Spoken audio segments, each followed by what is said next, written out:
Hello, welcome to my review of chapter 1083 of One Piece. This chapter is titled The Truth of That Day. And the day they're talking about in this situation is the Reverie. Oda actually continues on the cliffhanger from last chapter with Sabo talking about the Reverie. So this chapter is basically mostly a retelling of the Reverie with a bunch of new information added. Some of the new information is like the new characters we get who are involved. We get to see members of the Revolutionary Army, admirals, CP0 members. Unfortunately, we have to see the Celestial Dragons.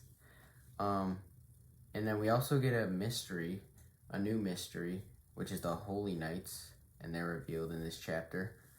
We'll talk more about them later. So, like and subscribe to the channel, and let's get into the video. We'll start with the cover page, like always, and we get to see another fan request this week. This one, it's Doflamingo, but he's acting really out of character in this one. He's actually like taking care of a chick that's fallen out of its nest. Unlike the recent fan requests of like Luffy and Chopper, this one's really out of character and unrealistic, but that's fine. That's what fan requests are for. The actual chapter starts out in Kamabaka Queendom.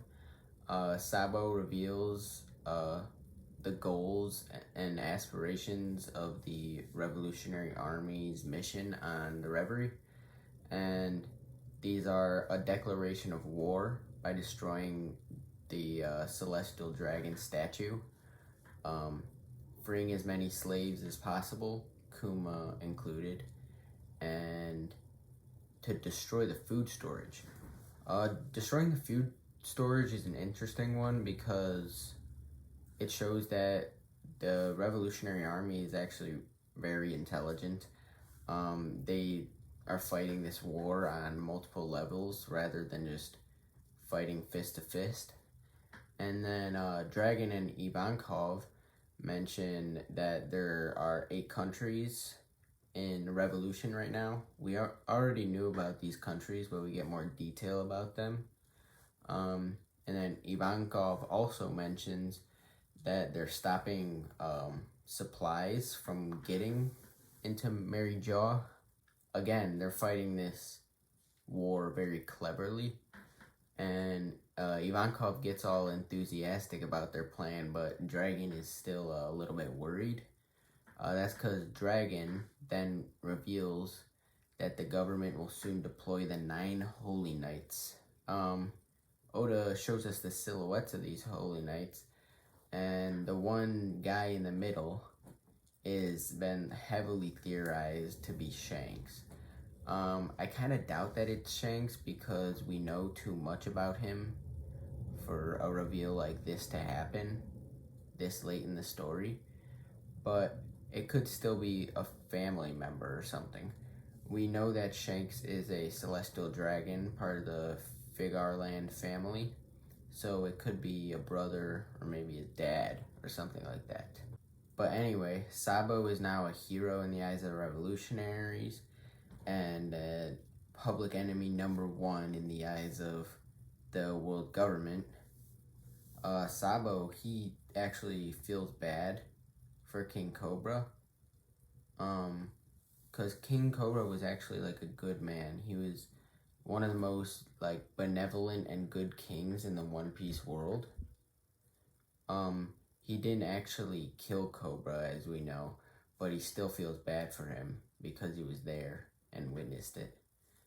But yeah, he was framed in all of this. The flashback on Mary Joa begins now, and it was actually over a month ago now in the One Piece timeline, and Mary Joa is erupted in chaos. Things are exploding and celestial dragons are running everywhere frantically. But even in their scared state, they're still evil. Like, one lady suggests that they kill all the guards because they're responsible for all of this. One other guy, he is still riding one of his slaves like a horse, even when there's explosions happening all around him. He also threatens to shoot his slave. But then Karasu, the crow guy from the Revolutionary Army, the commander, comes in and stops him, thankfully. Karasu also quickly takes out a bunch of random guards who are protecting the celestial dragons by like teleporting around with his fruit. He has the suit fruit, which gives him the ability to manipulate a bunch of crows. Then Lindbergh, another commander, starts shooting lasers around at the celestial dragons until Admiral Fujitora appears. Admiral Fujitora attacks the both of them with his Renkan. And then somewhere else, Morley, another commander, is fighting Aramaki, the tree guy, the admiral, who was on Wano for a little bit. Both Fujitora and Aramaki struggle in this situation because they can't destroy anything or else they'll get fired. Fujitora even debates on whether to use a meteorite because that'll stop everything that's going on, but he ultimately doesn't because that would destroy everything. And then we also see the former CP9 members who are now CP0 members, and they're getting ready to battle also.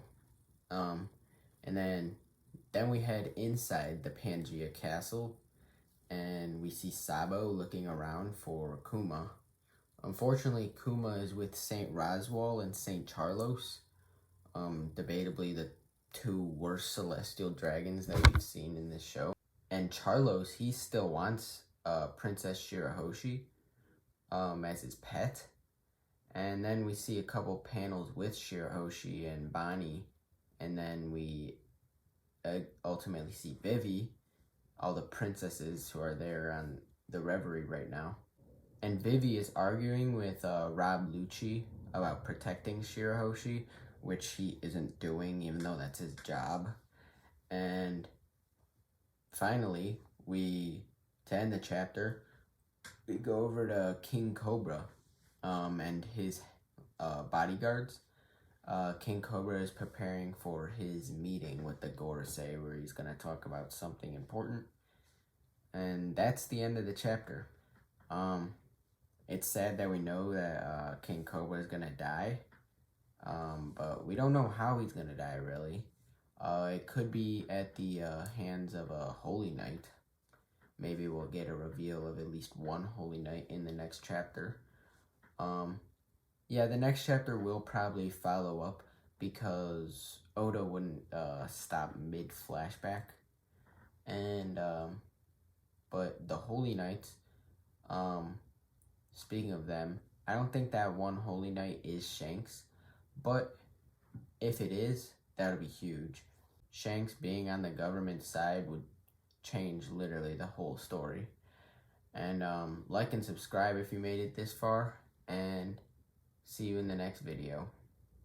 Bye.